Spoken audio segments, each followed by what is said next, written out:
You're listening to episode 179, Laura's Story: Why Therapeutic Play is Essential for Kids Going Through Healthcare Experiences. Hello, my friends. Welcome to Child Life on Call. This podcast is a safe place for parents to share their stories about what it's like to have a child that has a medical experience, diagnosis, disease, and or everything in between. We know there's power in sharing stories, and that power multiplies when you can listen to other parents who have walked a similar path to yours. Giving and getting advice is great, but hearing how another parent navigates the complexities and nuances of healthcare is even better. As a child life specialist, my role is to support, validate, and provide emotionally safe spaces for kids and their families, and I am so honored to be on this journey with you. In addition to parent stories, we sprinkle in some expert episodes every now and again that have content for both parents and professionals in the field of healthcare, all with the mission to empower parents to be confident advocates and partners with the care team during healthcare experiences. We're so glad you're here. Hello, my friends. This episode is going to feel like a breath of fresh air because Laura Sufka has been a child life specialist for many years and speaks so eloquently about the essential nature of play for kids, not just with the goal of learning or teaching them something, but simply play and the power that it has. She has worked in a clinical setting and now is a private practice child life specialist and is so well connected in her region and just gets to work with kids and families after they have left the hospital. What she does is so essential, and today she's going to give us some key insights into what her goals are, how she works with families, and why what she does is so important. All right, so let's get started with our conversation with Laura Sufka.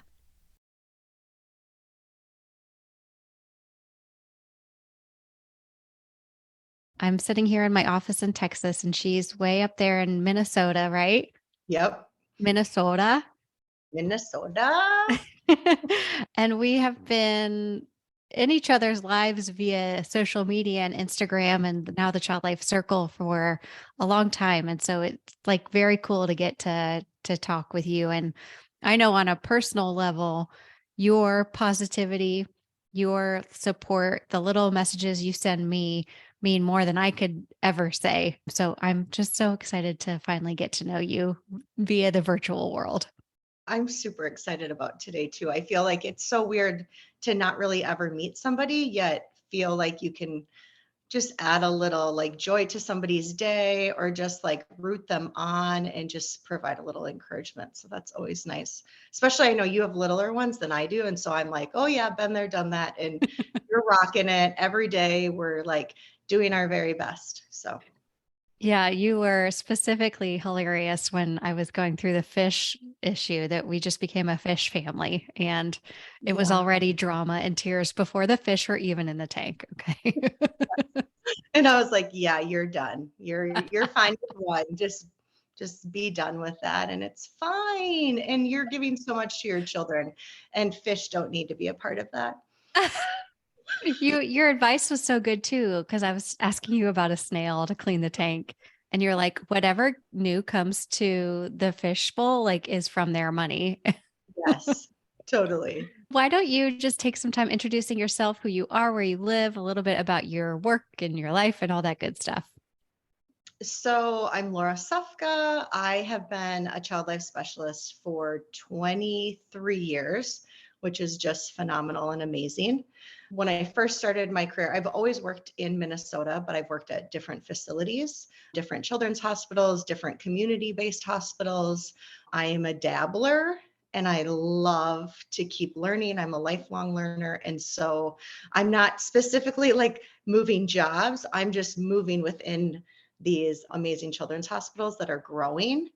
When I started 23 years ago, child life it was not that big. And now a lot of departments are 20, 30, 40, 50 child life specialists. And so I started when there was only like 5 child life specialists in a department, and we were doing our best in reaching so many families. So, and I've dabbled in inpatient, outpatient. I love emergency room work. I love the unexpected.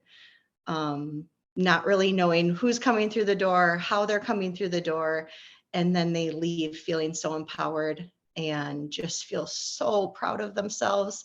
And then that relationship with their parent and going through something together that was hard and knowing that they could do that, and specifically with their trusted adult, is just, it's honestly a little mind blowing to me that we get to be a part of that. So that's one of my true loves. Too bad ER work isn't 9 to 2. It is not. It's true. So honestly, but it worked for me. So as along in this journey of dabbling in child life in different areas, I also have 3 children. My oldest, Ayla, who is 14, my middle, Hudson, who is 13, and then Lincoln, who's 9. And so throughout my child life journey, we have adjusted my child life schedule to work around their life schedule. And so I've been extremely privileged to continue to do child life work, but it looks very different every single year. That means a lot of night and weekends, but I had the great honor of doing that and still being a stay-at-home mom. So I got the best of both worlds, I think. I have a husband, Eric, who is the logical human in our life, where I'm We all all, need one. yes, all heart. I am, oh man, I'm all heart, but he's all logic, and we're just like a really good team together, and it works well for us. And also, I think honestly, it worked well for me continuously staying in child life, even though I was a stay-at-home mom, because logistically, he realized I'm doing exactly what I'm supposed to be doing. And I was having a little bit of an identity crisis after having children. I was like, no, no, no, I'm a child life specialist. This is what I've done my whole life. I knew in 10th grade I wanted to be a child life specialist because I started volunteering at a local children's hospital and saw child life specialists in a playroom doing medical play. And I was like, yeah, that's it Yeah. right there. That's what I want to do. And so Yeah. I've known for a really long time I wanted to do this. And so I've been able to. You're accurately describing when people say it's not a job, it's a calling. And Oh, that's what you're doing. absolutely. Absolutely. Currently, what I do is I am the founder and owner of Children's Coping Connection. So I own my own private practice, and I do lots of contract work with different children's hospitals who don't have a child life specialist in a certain area.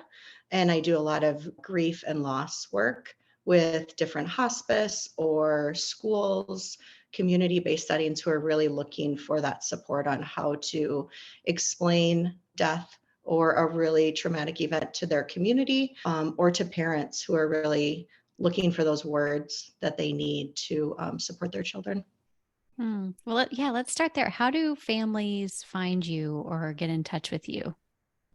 Part of, working in the same state for a really long time, and I don't know what it's like in Texas. I only know what it's like in Minnesota, but Yeah. we all like know each other, child life specialists. Like we really know each who each other are. Even if somebody lives in Minnesota that's 4 hours away from me, I know who their child life specialist is because we've done so much transfer to different hospitals. Especially, I think maybe, honestly, maybe working in the emergency room, I just know where these kids and families are coming from when they end up Mm. with us in these major children's hospitals. And so I have just this wonderful community who knows my name and also knows that I do in-home child life specialist work. And that's a really big piece. So it's a lot of child life networking that I've done over the years and my dabbling that I've continue with. And then also word of mouth. I'm on Instagram,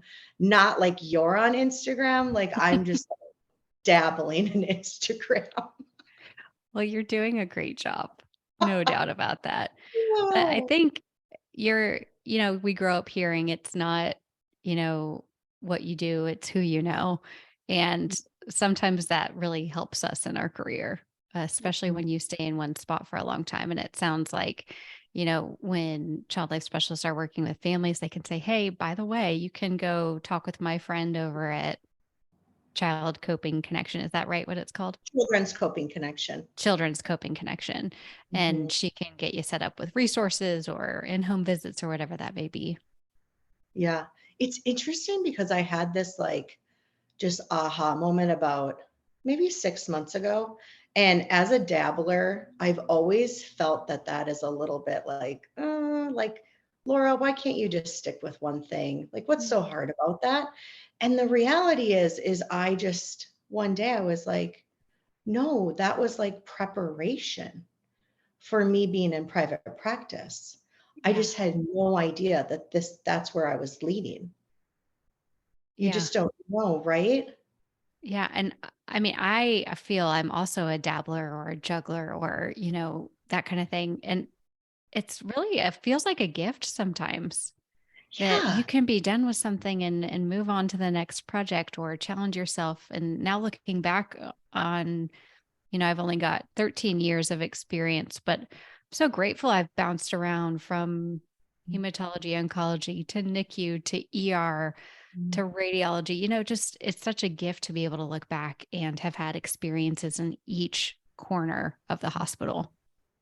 Yeah, absolutely. I couldn't agree with you more. Well, one of the topics I wanted to pick your brain on for families who are listening today is the way you incorporate therapeutic play. And we throw around the term therapeutic play like people know what we're talking about.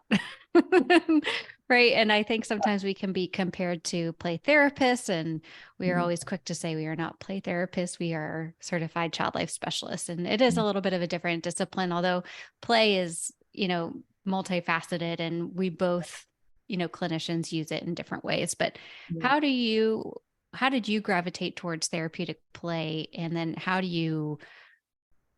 let's scratch that. Let's start with the question. Can you explain what therapeutic play is for people who are listening?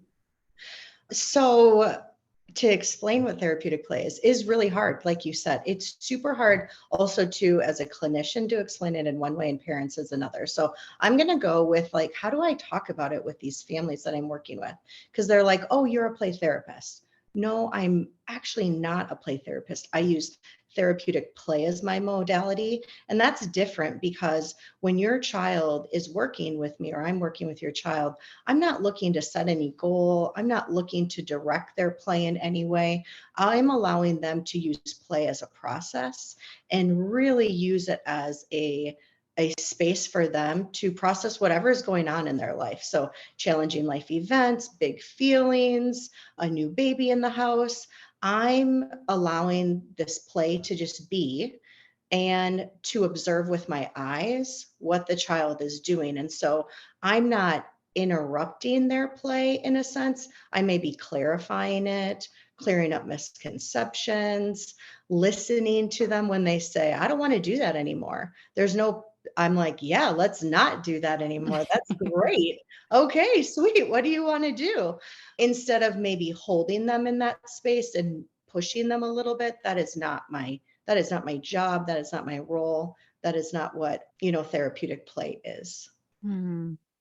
And I love that it takes some of the pressure off too, I think, for parents to start modeling that as they play with their kids too, right? There always Yeah. doesn't have to be an end game. And I know as an ER child life specialist, especially, we don't really get that kind of liberty to have therapeutic play interventions. So it makes Yeah. sense when you have these in-home visits, repeatedly, that you really get to use that intervention. And what would you say some of the goals are for kids when they interact in therapeutic play? Like, what do you hope at the end of that therapeutic play session that they walk away with? So the first thing I would actually go back to an emergency room example Mm. because so I actually do believe that play is so important even in the emergency room. And here is why. I believe when I walk in with Play-Doh in my hand or bubbles in my hand or a sticker chart or something that I'm saying to that child, I'm on your team, I'm speaking your language, and I'm ready to support you. And I don't need to ask you any questions about anything. And when you're ready to engage with me, then we'll do it. Yeah. Wow. Yeah. What a like calming opener. There's no there's no judgment from the beginning. There's no like what's the word I'm looking for? Like underlying, I don't know, there's no underlying expectation Yeah. for when it will be the time. The time Mhm. is to play. Yeah. And when I'm talking to parents about that, I just use the example of like, if you were going to therapy or if you were going to see a trusted adult in your life, I would never tell you that you have 1 hour and you better get fixed, whatever you need fixed by the end of this hour, and then we're moving on. Yeah. And so I don't think we would want to ask a child to do that. And by interrupting their play or having like a goal, or even if I'm trying to like loosely have a goal in my mind, it's just, I think it's going to really interrupt the process, honestly. Mm. And honestly, we know children are going to interrupt you anyway. They're going to Yeah. kick down your process. So you might as well not go in anyway with an Yeah. idea because they are so gracious in how they allow you in their space and so amazing that they'll verbalize you or show you that they're not wanting to do that specific thing. And they will give you grace by saying, hey, I don't want to do that anymore, or they'll just pick up their body and move to a different space. Mm. So, Yeah. I think that's such a true statement is kids are not afraid to tell us what or how they feel. mhm, We compassionately and lovingly, but very confidently call our daughter baby dragon at times, because she will tell us exactly how she feels about something, yeah, which is such a superpower that we often lose as we get older. yeah, The other things is when you're watching and observing and playing next to a child who's doing therapeutic play, mhm, I would say one of the benefits that you see, not necessarily a goal, but it's just the benefit of a space to process, the benefit of a space to be in charge, the benefit of a space to own with an adult what you're yeah. doing. Yes, absolutely. And I think that says so much. I think we've all heard it at one point in our career, like, wow, they're just so happy when they leave your office, or they're just so happy after they like engage with you. And I just kind of own that and be like, absolutely. They were given so much choice in this space and allowed to process any way that they needed to. And it was like going to the spa for them. They absolutely loved it. Or it was like taking a nap. Whatever that parent has told me in the past has been a really big benefit to them. I try to compare it because it's a really an aha moment for that parent. They're like, oh, right. Of Yeah. course, that would make them feel happier. Or, of Yeah. course, that would help regulate them. It all makes sense to them. I was finishing a workout today and I do like the Peloton app and it's $10 a month. So cool. And this Mhm. trainer said, if you came and you showed up today and you did the best that you could do, you gave your body exactly what it needed. And that's so true with it sounds like when you're offering these sessions, right? Yeah. You gave that child exactly what their body was craving because Yes. you allowed the space for it to happen. Yeah, and play is, I mean, it is a basic need for these kids. It is one step little bit lower than like food and shelter and Yeah. safety. And that's why we see kids like when parents are like, oh, they're always fighting with their figurines or they're always playing house. And I'm always so intrigued, like, oh, tell me more. Like, what do you mean by Yeah. that? And then kind of breaking it down for the parents because it's like once they see what those kids are doing, they're like, oh my gosh, that totally makes sense. Of course, this has been going on this week, or this has been going on in their life. And no wonder they're doing that. That completely makes sense. And that's why it's so important when a child is in crisis or a family is in crisis that they really think about play, therapeutic play, utilizing play, hands on. That's how kids are going to process. They might not talk to you about it.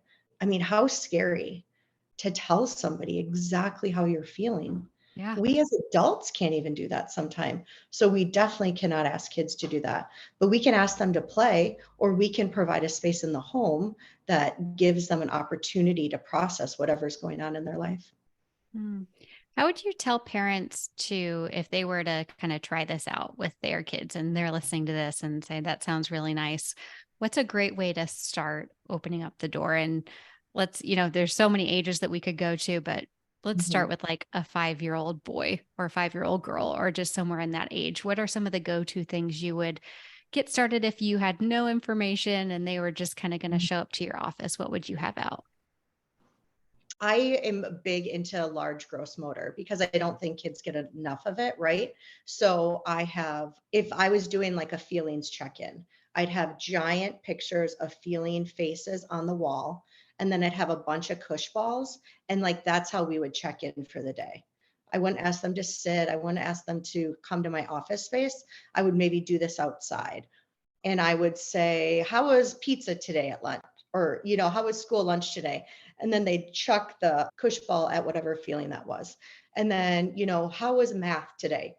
Chucking the ball at whatever. And then, like, "How did it feel when you realized mom wasn't picking you up from school today, even though she usually does that?" And then they would chuck it at, worried or frustrated or sad, or confused or whatever that is. So just, it's really about checking in a really, like, again, nobody wants to tell people how they're feeling, even kids sometimes, because sometimes they don't have the words. And so to put them on the spot like that, but I can get them to move their body so much easier when we're playing and engaging together to express ourselves. And, another thing I love to do is water balloons, sidewalk chalk, like we're drawing our faces. I have the great honor of having punching bags in my office, so I get to do that with them. And we just go out there, and there's this idea that everything has to be intentional. And I think a lot of it is the intention of a parent comes from our life is very busy and my children are overscheduled. So it's hard when parents are asking me, "What can I do?" The reality of what they can do is like slow down a little bit and Hmm. like make some time for play. Yeah. And 'cause play is connection. And it doesn't have to be all day long. It can be 15 minutes. Or I liked, a shameless little plug of like Sarah from Mighty and Bright, who I absolutely love. Yes. Oh, Those we not shamefully, like we plug her whenever we can. Her stuff is incredible. So Sarah Alschler at mightyandbrightco.com. You're welcome. Yeah, totally. But those special time cards, and honestly, families who are in crisis, even I don't even really like to have huge in-depth conversations with parents because they'll be like, "Oh, what did you do in session today? What could I bring home?" And honestly, I just give them a couple of these cards because they can't come up with stuff. That's Yeah. so challenging for them to even think of one more thing in their day. But if I give them a couple cards, I think it kind of gets their wheels turning a little bit. And then they're like, "Oh yeah, I can do that. I can do that." Mm. And then I always remind them, please set the timer for 15 minutes. That Yeah. 15 minutes is for you. So you don't have to worry about, are you playing too long and you're going to miss your next webinar? Are you playing too long and you're going to miss your next Zoom call? Yeah. It's the 15 minutes for you, and then it's the 15 minutes for the child. So they know when their time is done. They know they can watch it if it's a visual timer. And then it's a huge impact of connection that's all done through play. I'm sure you have a million answers to this question, but what are some of the things you've learned from kids as you've watched them play over the years? Play is so essential. It is incredibly essential to every human being. And if you really truly want to connect with a child or a teenager, you need to play with them. It is your way to say, "I'm here for you. I'm going to fight for you. I'm going to support you." Play is that modality it is a gateway into them. And I don't take that lightly at all. Like, I am absolutely honored to be walking beside these children and these families. But what I've really learned is if I want to really know their story, I have to be willing to play. There's no other way. Hmm. There just isn't. It's how they communicate. It's how they express themselves, and the stories that I have heard because I have sat and played and listened, like really listened non-verbally and watched them play, I mean, these stories are amazing that these children go through. Mm. That's so impactful. The other thing that's built and surfaces during play is trust. And Oh, that's really what you're getting. And we as child life specialists try to tell as many healthcare providers as possible. Like you spend your first 3 minutes playing with your patient. I don't yeah. care if you're an MRI tech or a neurosurgeon. Like Yes. you can build this trusting relationship that will carry you throughout the length of your relationship with this child. Oh, absolutely. It's not big. It's No. literally like acknowledging that you see that the child has a Spider-Man shirt on. That is playful. That is Yeah. playful, right? I Yeah. think it's hard, like you said, it's really hard for people who have not dug into this work of play. It's mind-blowing if we tell them like, "Oh, you just like 3 minutes, that's it, I promise." They'll be Yeah. like, "No way, it's not gonna be 3 minutes. That's not how anything works in this world." But it does. It Yes. really, really Yeah. does. And it's like as simple as like, take your glove, put your gloves on, grab an extra glove and blow it up and Yeah. make it into whatever animal or a hand face. And that's playful. Literally, you're telling the child, I get you. I'm speaking your language. We can Yeah. do this together. I'm going to work hard on building this trusting relationship, but I'm going to attempt. I'm going to try. It's just Hmm. like it's like planting a seed of trust of like, I know you don't have to trust me yet. It's fine. You don't know me. I'm a complete stranger, but I'm just going to plant this seed. And if you want to engage with me, that's awesome. If you don't, that's fine too. Mm. It's so true. It's like if that example you gave, the provider, every time they walked into the room, did this hand balloon or whatever it looked like, this glove balloon. Mhm. The second time they came back, they did it. The third time they came back, every time they came back, eventually they're going to crack the door and the kid's going to say, come in, come in. And what Yes. kid does that to a provider, you know? And it's the No. reason why child life, we knock on the door and kids are like, "Hey, she can come. She's fine." Yeah, she's Um, fine. She's and fine. it's Come. it's not because we've put magic fairy potion on them. It's because we play. Yeah. I mean, we might a little, just a little You're bit. not supposed to talk about it, okay? Okay. Leave that That's out. the next episode is the recipe for child life fairy dust. Stay Oh, tuned. we're gonna just give it away. You're just willing to just give that away. I guess we'll see. Oh, I have to tell you one more thing about therapeutic play because I think it's really important for child life students. When I was a student, 23 years ago, I read all the child life books or the ones that were available 23 years ago. But I had the great opportunity 5 years ago to develop a child life master's course, so therapeutic play for child life professionals. And that is when it was so reaffirming for me. You read those books, and I won't tell students, but you'll read them and then you won't read them again for a really long time, but nobody needs to know that. Um, and then exactly. you reread them and you're like, oh, well, of course, yes. And that's what happened. I started rereading all of these articles and all of this evidence base and all these books. And I literally was like, oh my gosh, this is why therapeutic play is so important. This is why play is so important. This is why we have to keep this centered in our profession. Mm. Because if you truly want to make a connection with a child or a teen, you have to play first. Mm. Yeah, I think so often we can get bogged down and say the priority is that they know this intervention. Why that may be true, and it may make the care team's job a lot easier. Is it the first and foremost play, most essential thing to building that relationship? It's good to ask those questions. Yeah. Yeah, absolutely. And in the ER, I mean, I would always play first walking in these rooms. Unless, of course, but even during a trauma, I always had Play-Doh in my pocket. I always had some little trinket that I had to literally show them, like, I'm on your team, a squishy ball or something. You can always find a way to play. Or even if you can't bring something in, talk about it. Playing is verbally is saying, what's your favorite movie? Yeah. That's right. That's another way to say, let's play. Let's play in our conversation. It's I Spy. Everybody knows I Spy, the simple things you don't even need to blow up a glove balloon for. No, yeah.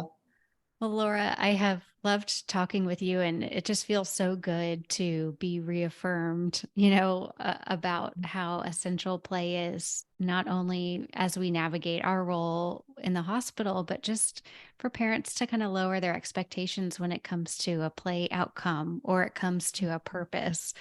Sometimes just play and being there is enough. Yeah, absolutely. Mm. Well, Thank if you so much people for having me. you can come back anytime you want. In fact, I'll hold you to that. We'll do another topic. But Okay. if people want to follow you on your wonderful social media or connect with you, or maybe they live in Minnesota and want to hear about your services, how can they do that? Yeah, so my website is laurasufka.care, and you can find me on Instagram at Children's Coping Connection. Right. Well, thank you so much for being here. Thank you so much. Thank you all so much for listening to Child Life on Call. If you head to our website, childlifeoncall.com, you're going to find all sorts of stuff there for parents, professionals, healthcare providers, child life specialists, no matter who you are. Actually, when you just go to our homepage, it'll help you direct to exactly where you need to go. On that, you'll find opportunities and PDUs for child life specialists, parents. We've got a starter kit for you, and clinicians. We even have a clinician course, which teaches you how to be a confident and capable caregiver in pediatrics. We're so grateful that you're here. Please DM us on Instagram. And like I mentioned, when you rate and review this podcast, it helps other families be able to find us. So let's keep doing that.